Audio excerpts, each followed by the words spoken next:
Lawler Ford Road is a short road located in the city of Wildwood, in St. Louis County, known to many as the Zombie Road. It is one of the most haunted places in St. Louis. Originally built in the late 1860s, to provide access to the Merrimack and the railroad tracks located along the river. It was once used by the Army during the Civil War. The trail is 10 foot wide and paved. It is rumored the name Zombie Road comes from a man nicknamed the Zombie, who was a creepy loner living in a shack in the woods, and who had reportedly attacked several young couples there in the 1950s. In the late 1800s, train tracks had been extended along the river, passing through what would later be called Glencoe. The area around Glencoe once served as a resort community, until the mid-1940s. The houses in that area were converted to year-round resident dwellings, but some were left abandoned and decaying. These ruins contribute to the creepiness of the road. Many claim their spirits still remain. There is said to be a ghost of a woman, who was hit by a train nearby, and who wanders the area. Della Hamilton McCulloch, who was hit by a train and died. Della Hamilton McCulloch, who was married to the local judge, and local newspapers show she died in this manner in 1876. Eyewitness accounts of a translucent figure in white have often been reported.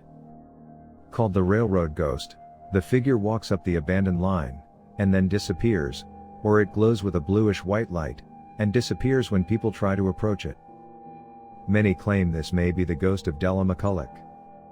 Many have spoken of being followed as they walk along the trail, as though someone is keeping pace with them just in the edge of the woods. It is not uncommon for visitors to report seeing shapes and shadows of presences in the woods. On many occasions, these shapes have been mistaken for people, until the hiker goes to confront them, and finds that there is no one there. Many visitors have claimed to have had strange experiences near the old shacks and abandoned homes, located along the beach area at the end of the trail.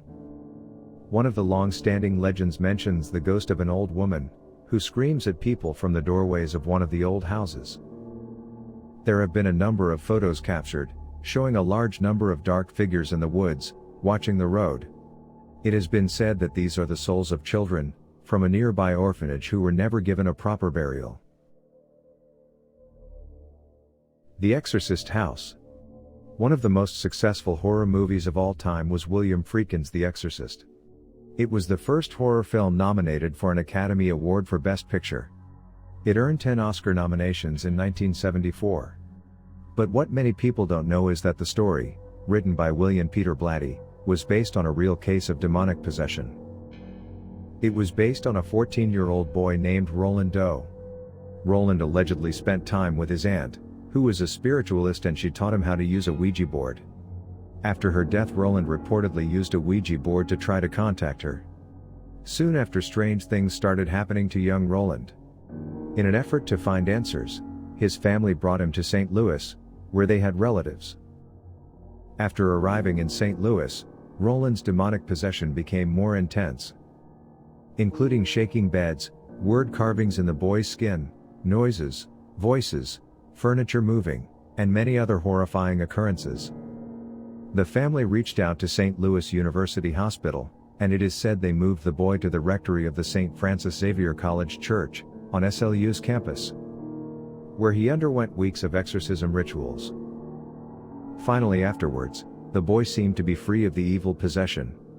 The house where it started, and where he experienced the possession, is located in a suburb of St. Louis. The 100th episode of the Travel Channel's Ghost Adventures did a broadcast live from Roland's old room. The team heard voices, experienced temperature changes, and actually spoke directly to the demon. They also experienced physical attacks from the demonic presence. A priest who was supposed to be on that episode became very ill on his way to the house the night of the broadcast, and had to go directly to the hospital. To learn more about this story, check the link below to our previous video, True Scary Stories. The Lehmann House. Built by Edward S. Rose, a wealthy financier and real estate developer in 1893, the 10,000 square feet house is considered to be one of the most haunted buildings in St. Louis. Edward Rose, who passed away there, died in his bedroom of strangulation of the stomach. Years later, his wife also died in the house. After their deaths, the house was purchased by attorney Frederick Lehmann and his wife Nora, who lived there for many years. Today it is a bed and breakfast. One of the most common claims of the Lehmann house is that the original owner, Edward Rose, haunts the home. Eyewitnesses claim that his ghost is often seen, as well as his presence felt, especially in his former bedroom. It is also reported that his wife's spirit is present. It is claimed that her voice can be heard throughout the house, and it also has been reported that her voice has been recorded by guests of the home. Others have claimed that they have heard voices of people talking, when nobody else was there. There are also claims that people have seen shadow-like figures walking around the home, and on the property. Strange banging sounds are heard and reported by guests on a regular basis. It is not uncommon for the sounds and voices to awaken guests during the night while staying in one of the rooms. Jefferson Barracks was officially established on October 23, 1826. The fort was named in honor of former President Thomas Jefferson, who had died earlier that same year. Jefferson Barracks was used for many years as a military staging area, and also a military hospital from the frontier days until after World War II.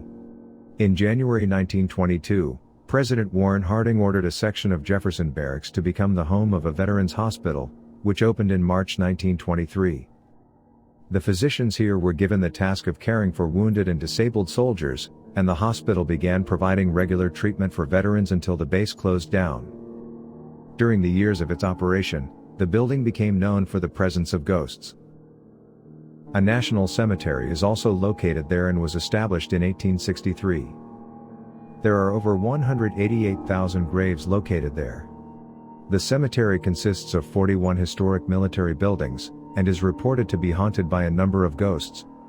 Built in 1900, Building 1 is said to be haunted by an older Confederate Civil War general, who has been spotted at the post commander's office, as well as shadowy ghost who sits at a desk on the second floor.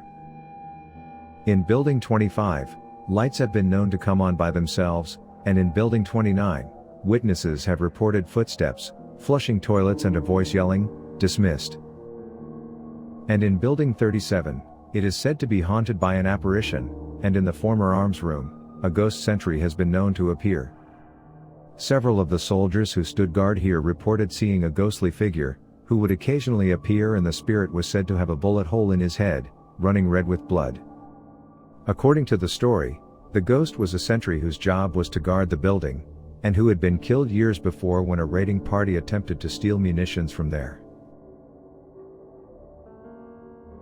During repair work in the 1970s, workers inside of the building reported they heard ghostly footsteps pacing the corridors of the building.